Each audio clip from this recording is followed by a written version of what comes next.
નમસ્કાર।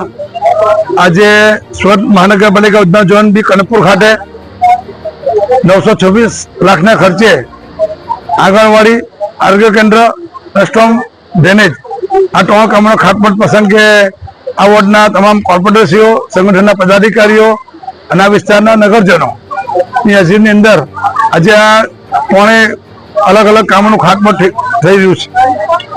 ખૂબ આનંદની વાત છે કે આ વિસ્તાર સુરત મહાનગરપાલિકા નવો વિસ્તાર છે, પરંતુ આપણા લોકપ્રિય સાંસદ શ્રી સી આર પાટીલ સાહેબની આગેવાનીમાં આ વિસ્તારની અંદર જે પણ નવા કામો થાય છે એ નવા કામોની અંદર ગામમાં પણ ખૂબ મદદ થાય છે। એના કારણે આજે ઉધના ઝોન બી કનકપુર સુરતમાં સૌથી વધારે કામો થઈ રહ્યા એમ કોઈ ખોટું નથી। અને આજે ખૂબ મોટી સંખ્યાની અંદર આ ઝોનલ ડેપ્યુટી કમિશનર બેન મીનાબેન, કાર્યપાલક પરેશભાઈ અને સૌ પદાધિકારીઓ, અધિકારીની હાજરીમાં આજે ખૂબ સારી રીતે ખાતમુહૂર્ત કાર્યક્રમ સંપન્ન થયો છે। આભાર।